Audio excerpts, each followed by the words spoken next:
Thomas and the Old Timers. One morning, Edward waited at the junction for Toby the tram engine. The two had become good friends since Toby joined the railway not too long ago.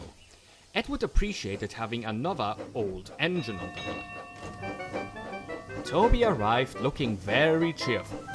Hello, Edward. This is a surprise. The Fat Controller has asked me to come to the junction for a while to give you some help since you've just arrived. That's good. I'm still getting used to working in bigger yachts. I appreciate your help. The two were interrupted by the whistle of Thomas the Tank Engine, who huffed angrily into the station, blowing steam everywhere. I see you two intend to dawdle about all day while I shunt all the trucks. Edward and Toby chuckled to one another. They knew that Thomas was acting too big for his wheels. Of course not, Thomas. We wouldn't dream of letting you do all the work. Good, because these need sorting. I've got to go back to the quarry for more. Thomas was uncoupled and raced out of sight. Well, Toby sighed, have you ever seen anything like it?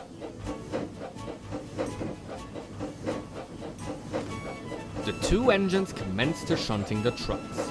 Edward planned out their approach to the very last detail. Toby was amazed. It takes great coordination to know where to put which truck in a big yard like this, said Edward. You're teaching this old engine new tricks, Toby replied, smiling. The two engines were interrupted a second time as Thomas steamed in with another line of trucks to be sorted. Thomas, seeing that Edward and Toby had not finished with the previous set, became furious. You old-timers are so unreliable, he muttered. Perhaps you would be more useful if you fetched the trucks instead. I'm sure I could have all of these trucks sorted and take my evening train by the time you get back. Edward and Toby were offended, but decided not to reply right away. Edward had an idea to teach Thomas a lesson. He whispered it to Toby. Very well, Edward replied. We'll change positions. You shunt here since you know better, and we'll fetch the trucks.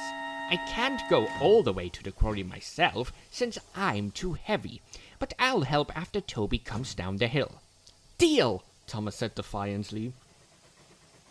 And so it was arranged. Toby and Edward set off for the quarry while Thomas set to work on the shunting. It was not long before Thomas realized that he was in over his head. He tried to rush, which made him very frustrated. No sooner had he put one truck in line that he realized that he needed to get to the truck behind it.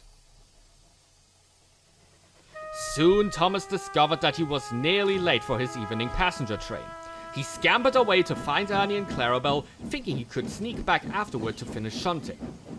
While he was away, Edward and Toby returned. The yard was in an awful mess. I had a feeling this would happen, Edward smirked. Toby saw what he meant. Let's show him what us old engines can do. The two set to fixing Thomas's spirited but ultimately poor shunting job.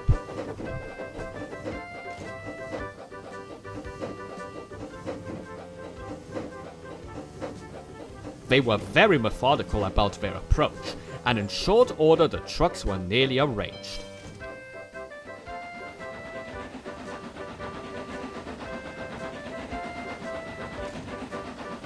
Thomas, meanwhile, was tearing back up the line after letting off his last passengers.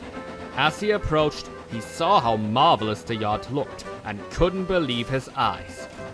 "What kept you?" asked Toby. Thomas jumped. He tried to speak, but he couldn't, for he was out of breath. The old engine smiled. I suppose, Edward continued, that us old-timers are reliable after all. Wouldn't you agree?